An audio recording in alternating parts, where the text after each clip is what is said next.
Bene data bakundwa b'umwami Yesu Kristo, mwese abakurikira izi nyigisho tubahaye ikaze mu biganiro bya Saveur Divine. Ibi biganiro mu bitegurirwa n'abavugabutumwa bwiza batandukanye, akaba ari umuhamagaro ugendera ku ijambo ry'Imana byanditse mu gitabo cy'ubutumwa bwiza uko bwanditswe na Matayo ibice 24 umurongo wa 14. Kandi ubutumwa bwiza bw'ubwami buzigishwa mu isi yose ngo bube ubuhamya bwo guhamiriza amahanga yose, nibwo imperuka izahera ko ize. Ibi biganiro mubikurikira ku channel ya YouTube yitwa Saveur Divine. Tubifurije kugubwa neza. Imana Data ari nayo So ibaha umugisha.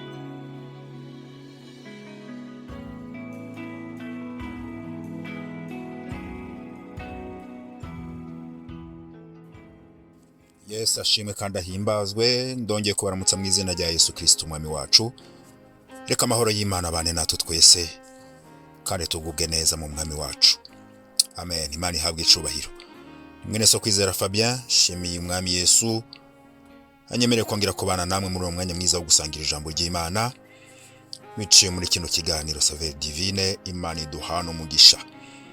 Turi ku munsi wa gatanu, turasozereye icumweru kandi turasozereye ukwezi kwivuga butumwa mu kiganiro Saveur Divine. Imana ishimwe.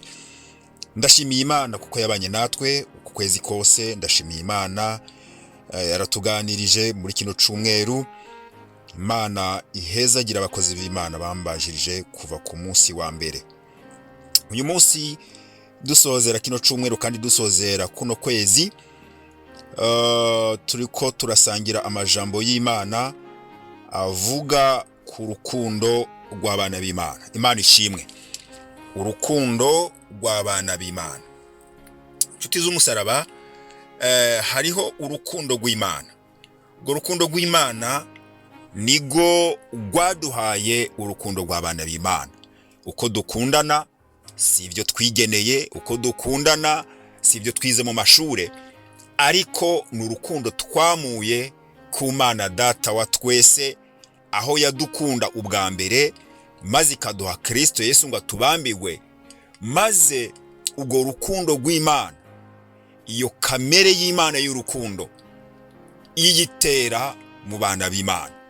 Rero kuva ku munsi wa mbere gushika kuri uno munsi wa gatanu, nayo majambo turiko turasangira, amajambo dusanga muri Yohana wa mbere igice cya gatatu umurongo wa 18. Niryo jambo ryatubereye urufatiro muri uku gusangira iri jambo ry'Imana. Dusozere rero uku kwezi na kino cumweru muri aya majambo dusanga mu gitabo Pawulo yandikiye Abikorinto wa mbere, Abikorinto ba mbere. Turasoma aya majambo dusanga mu gice cya 13 duhereye ku murongo wa mbere maze tugeze ku murongo w'8. Jambo ry'Imana riratubwira ku mutwe w'amajambo ngo ingabire iruta izindi. Naho novuga indimi z'abantu n'iz'abamarayika, ariko ntagira urukundo, noba ncitse umuringa uvuga cyangwa icuma kivuzwa kigasama. Kandi naho nogira ingabire yo kuvugishwa n'Imana, nkamenya amabanga yose n'ubwenge bwose, kandi naho nogira ukwizera kose, ngashobora gukuraho imisozi, ariko ntagira urukundo, noba ndubusa.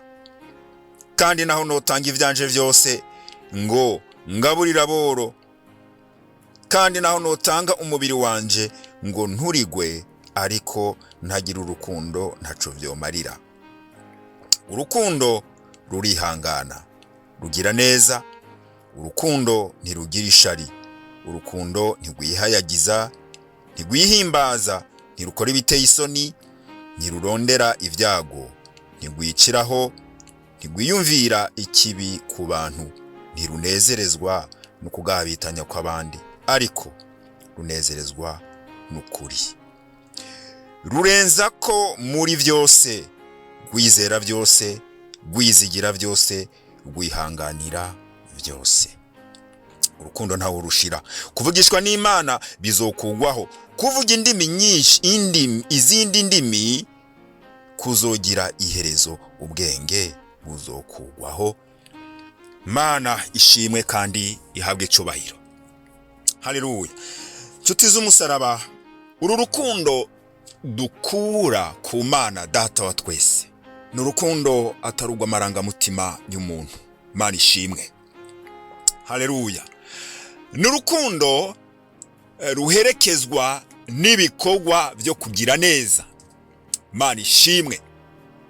Kandi ibyo bikorwa byo kugira neza, ibyo bikorwa by'ubuntu, iyo tutabitewe na runo rukundo dukura ku Mana, iyo mirimo yose yo kugira neza, iyo mirimo yose y'ubugwaneza, ibyo bikorwa byose biboneka ko ari byiza mu maso y'abantu, iyo tubikora tutabitewe na ya mbuto y'urukundo rw'Imana iba mu bana b'Imana, ngo byose byoba ari ubusa. Byumvikana yuko hariho ibikorwa byiza bikorwa mu isi, hariho kuraba imfuvyi bikorwa mu isi, kwita abapfakazi, gufasha abagowe, mbere ngo no gutanga umubiri. Hari abatanga imibiri yabo ngo iturirwe kubw'abandi, hari n'abandi bashobora kwemera gupfa mu kibanza cy'abandi bantu, hariho n'abandi ngo bashobora gufata ubutunzi bwabo bakabutanga, ibyo bafise byose bakabitanga kugira ngo bagaburire aboro. Ngo ariko ibyo byose iyo bidaturutse ku rukundo rw'Imana, byoba ari iby'ubusa.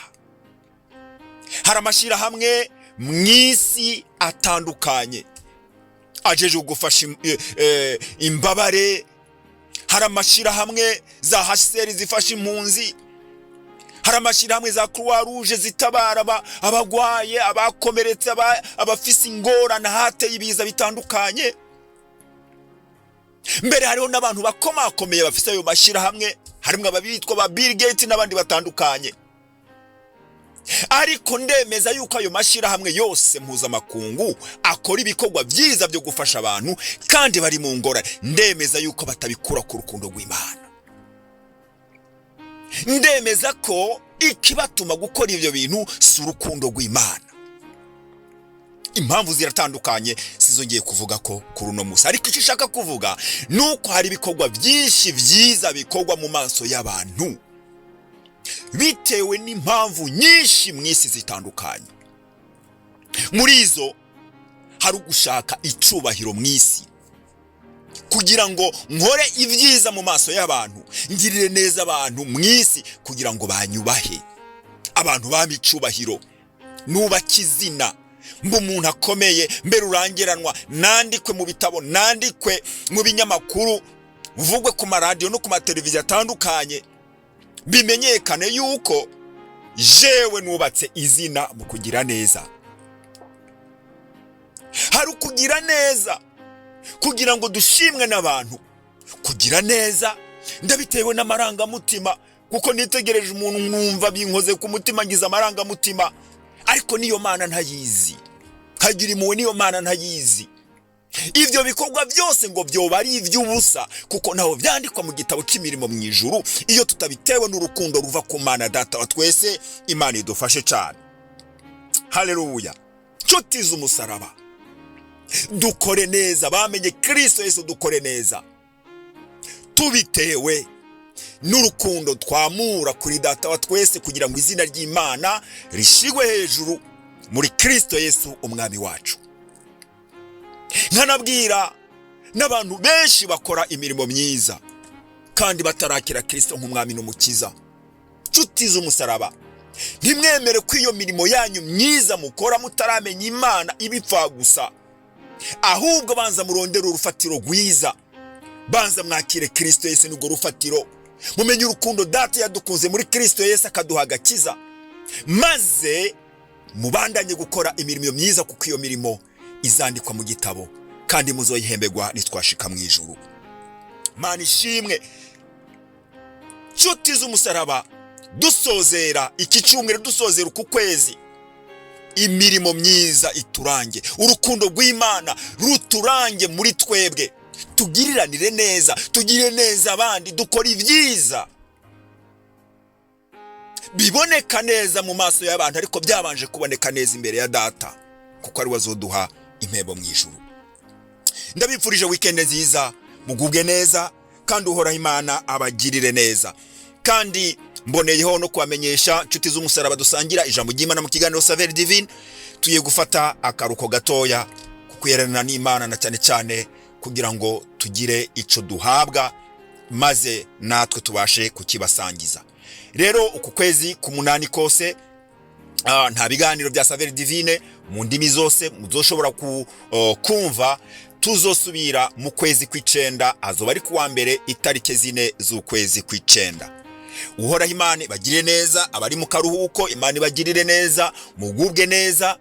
Abatashoboye gufata akaruhuko nabo ndabipfuriza akazi keza aho muherereye hose mwisi, ibihugu bitandukanye. Amaraso ya Kristo Yesu abatwikire, amahoro ya Kristo Yesu abatwikire, urukundo rw'Imana rubaganze kandi n'imirimo myiza isunitswe n'urukundo rw'Imana ibane namwe. Murakoze, Imana ibahezagire mu izina rya Yesu Kristo. Amen.